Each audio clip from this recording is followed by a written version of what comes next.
Hello everyone. Before we get started, make sure to like and subscribe, and leave a comment saying where you're from and when you watched. That way, YouTube will continue to show you stories like this.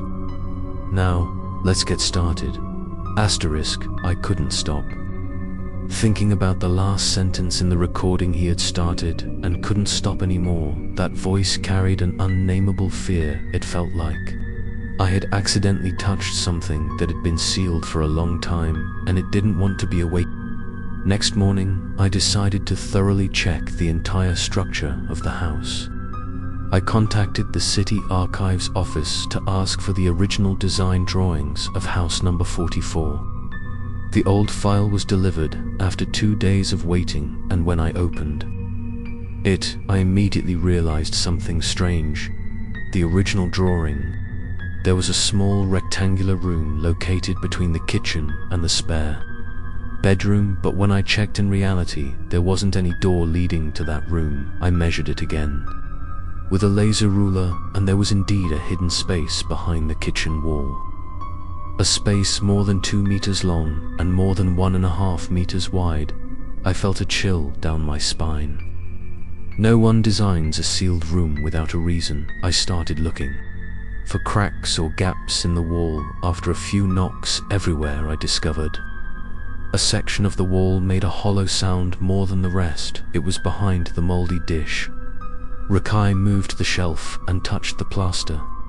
Very unusual, the wall here was not a solid brick, but was plastered with a layer of cement of a different color than the rest. Someone had rebuilt this part to hide something. I took a hammer and hit it a few times. The mortar started to fall off in pieces. Each hit felt like hitting my heart. I didn't know what was behind that wall, but I had the feeling it was listening to me coming.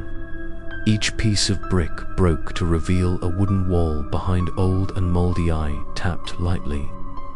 The wall shook, a hollow sound came out. I pushed the wooden door gently, but it got stuck. I used my shoulder to hit it hard. The rotten wooden door broke completely. Before my eyes was a small, dark room with no windows and no ventilation. A strong, musty smell rushed straight to my nose, but it wasn't the smell of time, but it was the smell of death. I turned on the flashlight. Inside the room was a small wooden table and a single chair, and a painting hung crookedly on the wall. The painting was covered with dust, but the image was still visible. A man standing with 7 shadowy figures lying around him. All of them were lying on their backs with their arms outstretched and smiling faces, exactly like the postures of the 7 dead families. Shivered underneath the painting was a fake window nailed shut from the inside. I walked closer and looked through the cracks and saw a small piece of paper stuck in it. I carefully removed it.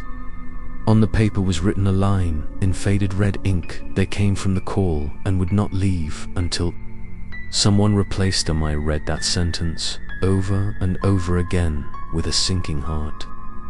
Who were they who called them, and could the replacement be May?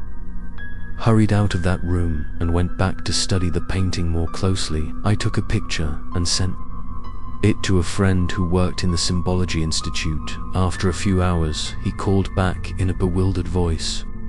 The painting was a simulation of an ancient summoning ritual using the number 7 as the main element, symbolizing the 7 spiritual levels, souls, and the transition between worlds. This room is clearly not meant to be lived in. It is a place for ritual.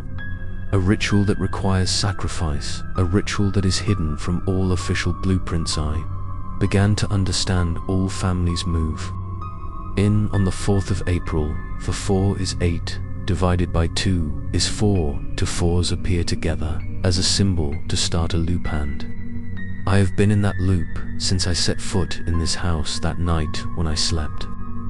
A knock sounded from the wall that had just been broken. I lay still. My ears heard each knock 3 times, then stopped, then 3 more times. Rhythmically, like a Kali, understood that they were waiting for me to return to that room. They were not hiding anymore. They were waiting, and I knew I would have to return to finish, or to become a new part of that picture watch. The next episode to see what happens when I step back into the secret room and face what is waiting in the dark.